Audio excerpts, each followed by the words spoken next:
Is it a sin for a Christian couple to choose to remain childless? Okay. Let me just say, with questions like that, I would want to reply something like, almost always. Okay. Right? So I don't want to say that something is a sin across the board when I don't know. If someone said, Susie and I are childless and we're choosing to remain childless, is that a sin? And I'd say, absolutely, it's a sin. Now, why are you doing that? And then I find out the reasons. Well, if she gets pregnant, she's going to die. Right. Yeah. Right. Well, oops. Then I have to walk it back. Uh-huh. So, but I also know that we live in a generation and an era that despises the future, doesn't like children, shows contempt for people who are fruitful, and that's what's going on most of the time.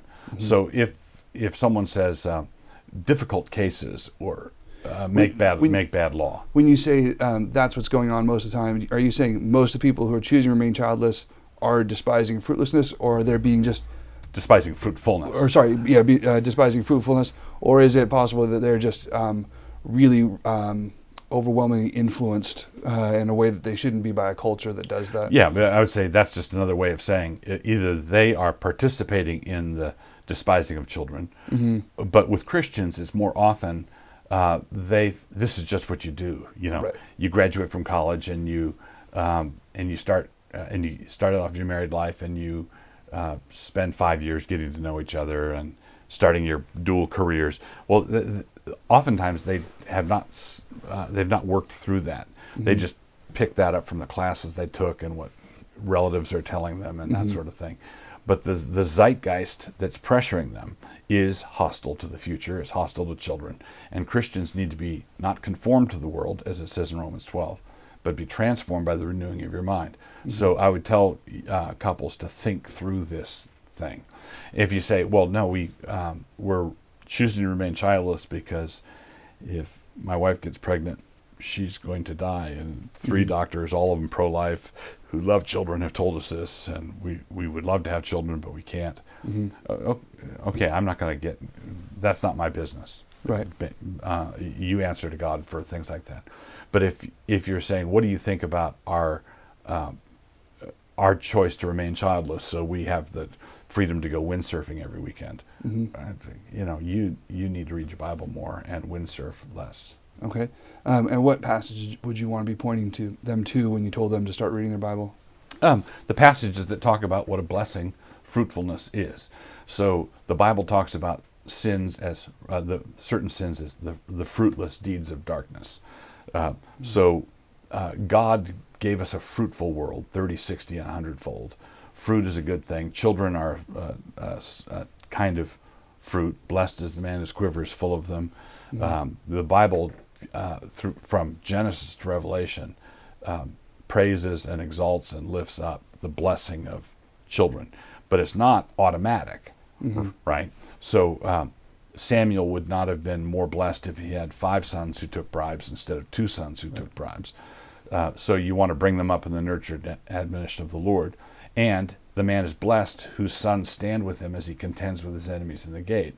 But in order for that to be a blessing, they've got to be standing with him and not against him. Not against him. Yeah. Right.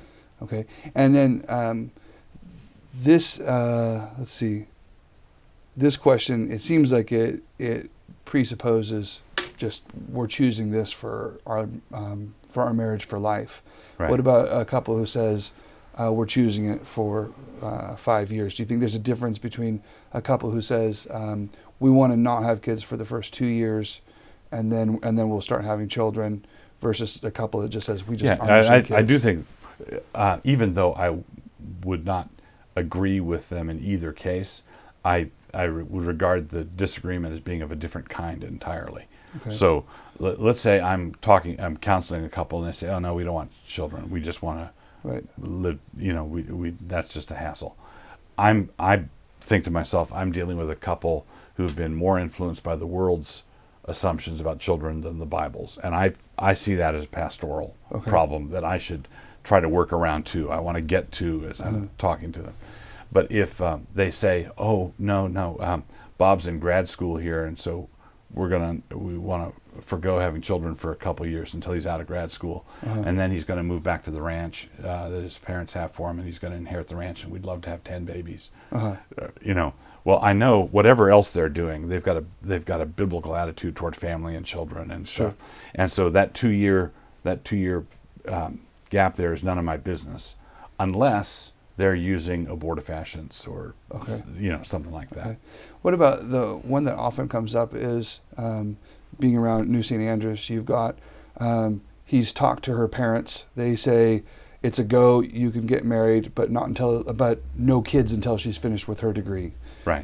If you're a young man and she's got 2 more years of college, you're both ready to have kids, but you have to agree to her parents or promise her parents she's not going to have kids for the first 2 years. Right. How would you handle that? I would say everything hinges on compared to what. Okay. I don't think it would be unlawful to agree to that. Okay. But I'll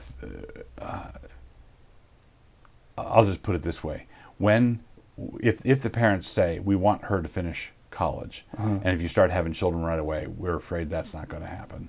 I think that's a laudable goal for the parents to have.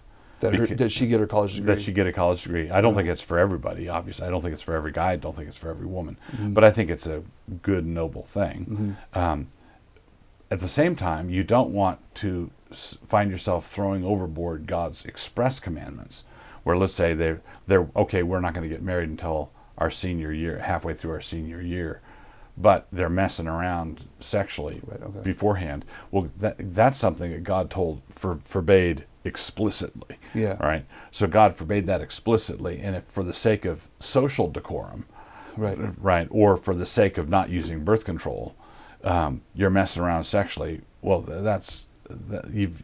you're straining out the gnat and swallowing the camel. Okay. So I would tell them, no, get married and agree to her parents' terms and take it from there. Okay.